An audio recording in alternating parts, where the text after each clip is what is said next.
Horas Amanginang, apa kabar bagi kita semua pada hari ini? Marilah kita mendengarkan firman Tuhan yang menyapa kita dari Injil Lukas pasal 22 ayat 42 yang berbunyi demikian. Ya Bapakku, jikalau engkau mau, ambillah cawan ini daripadaku, tetapi bukanlah kehendakku, melainkan kehendak-Mu-lah yang terjadi. Demikian firman Tuhan. Saudaraku, dalam hitungan 2 hari ke depan, tepatnya pada tanggal 29 Maret ini, kita akan masuk pada perayaan hari peringatan kematian Tuhan Yesus Kristus. Ayat ini akan menyemangati kita, memotivasi kita untuk mengenal dan memahami cinta kasih Kristus dalam kehidupan kita. Kristus yang adalah anak Allah harus mengalami penderitaan. Dan ketika dia akan mengalami penderitaan dan sengsara itu, dia berdoa kepada Bapaknya di Taman Getsemane. Dia berkata, ya Bapakku, jikalau engkau mau, ambillah cawan ini sebagai simbol daripada penderitaan itu, sebagai simbol daripada kesengsaraan itu, untuk menebus manusia dari kuasa dosa dan kematian.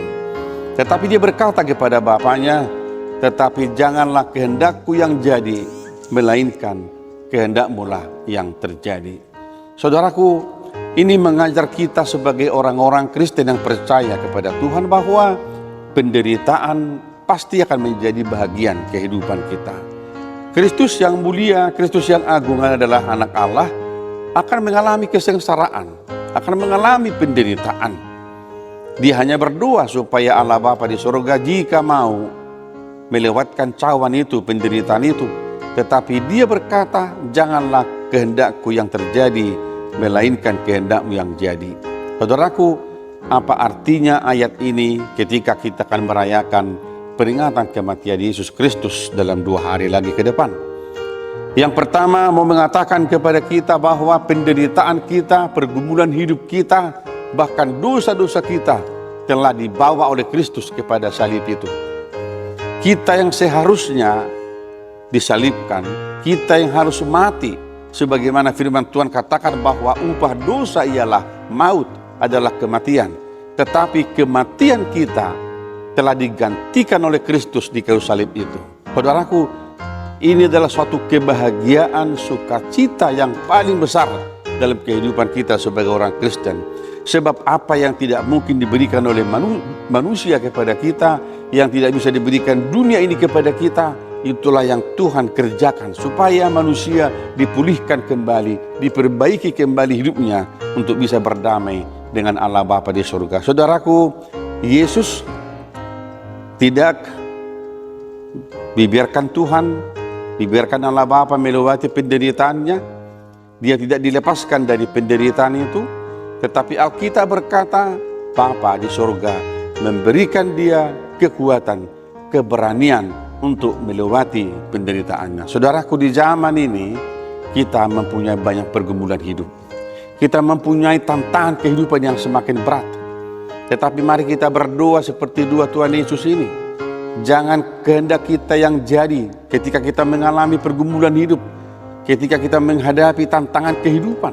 Tetapi kehendak Allah yang jadi, yang nyata dalam kehidupan kita. Itu artinya bahwa setiap kehidupan kita, baik dalam suka maupun duka, dalam penderitaan, dalam sukacita apapun itu, mari kita melihat bahwa kemuliaan Allah yang senantiasa harus nyata dalam kehidupan kita. Sebab kehendak Allah adalah kehendak yang membawa kita kepada kebaikan. Sebab rencana Tuhan adalah rencana yang membawa kita kepada kebahagiaan.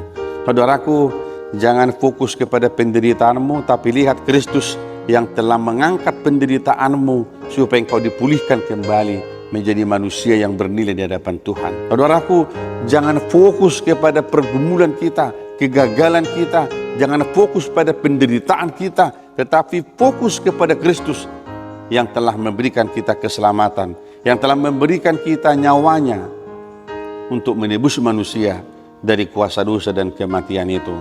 Kiranya doa kita kepada Tuhan adalah doa yang seperti Yesus katakan juga, supaya dalam perjalanan hidup kita ini masing-masing, kiranya kehendak Tuhan yang nyata, yang terjadi dalam kehidupan kita. Mari kita setia kepada Tuhan, ikut Tuhan sampai akhir kehidupan kita, sebab di sana Tuhan menjanjikan kebahagiaan tidak hanya di bumi, tetapi hidup yang kekal bagi mereka yang setia mengikut Yesus sampai ke Golgota.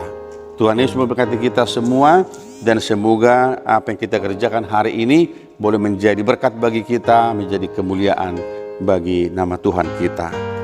Amin. Terima kasih Bapa di surga.